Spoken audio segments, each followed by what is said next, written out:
Hey, what's up guys, and welcome back to another quick view. My name is Ben, and today we're gonna be talking about Moiré. So Moiré is a term that is used to describe kind of a warpy, wavy pattern. Sometimes it's used in the fashion industry, and in the ICVFX world, the reason that we get asked about it a lot is because of the way that our LED walls are built. So on each panel, you have a bunch of little pixels that are bright, and then in between each pixel is a dark shader. And so your camera sensor can get confused sometimes because of the drastic change from dark to light with this repeating grid pattern, and it will create this kind of moire pattern, which is this warpy, wavy thing, and it will break the illusion. It will be very apparent that there is something behind them. It's very distracting, it's gross looking, and it's not something that we want in the virtual production space. So now that you guys kind of know what it is and what it looks like, how do we avoid it, right? So rule number one, you don't ever want to focus directly onto the wall. So this can create some issues in some cases, right? Because as storytellers, as cinematographers, we want a nice wide shot, and we want some of our background elements to be in focus sometimes so that we can establish our story, we can set our scene, and we can cement our characters in our world. There are also a few things that you have to consider whenever you're kind of setting up your shots. So your camera sensor, your lens choice, your depth of field, the pixel pitch on your wall, all these things come into play when you're determining how far away you can position your subject and how far away you need your camera to be. As you guys may know, if you want to create more depth in your scene, then the physical distance between your camera and your subject should be less than the physical distance between your subject and your wall. This will create some kind of optical depth between the subject and the wall. Another thing to keep in mind, the tighter the pixel pitch, the closer you can get to your wall, depending on your camera sensor and whatnot. So a general rule of thumb in the entertainment industry, like in live events and whatnot, is 10 times the pixel pitch. Pixel pitch is typically measured in millimeters.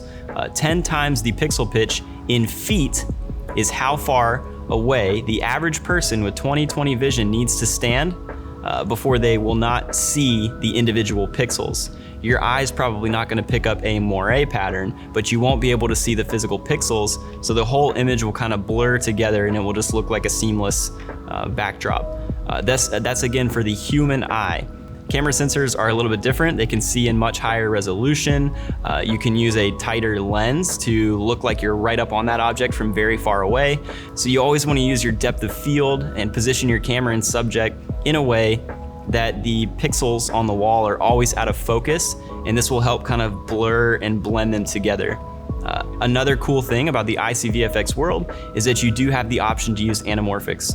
So you can shoot with an anamorphic lens, which will kind of squeeze and de-squeeze your image together, and it will kind of blend, some of the pixels in the background together. Perhaps you want to use like a Petzval lens and get like that nice little swirly bokeh or something like that.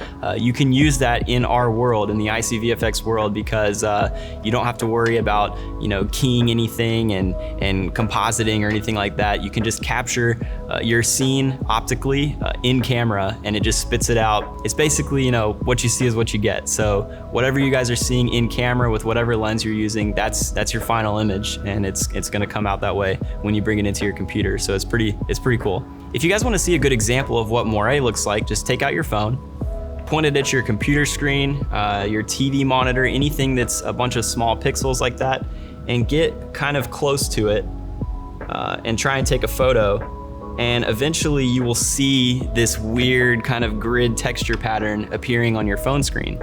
Once you pull your phone far enough away, even if you focus on the monitor, you will see that grid pattern kind of goes away. So this is the game that we're playing, right? It's all about managing the distance between your camera and your subject and your wall, so that again, the pixels kind of all blend together, they fall off into the distance. That doesn't mean that you need to only shoot with a tight lens and keep your wall very blurry, but it needs to be just enough out of focus to where you don't see that pattern. So again, just to quickly recap, you wanna make sure that the distance between your camera and your subject is less than the distance between your subject and your wall. This will create some optical depth.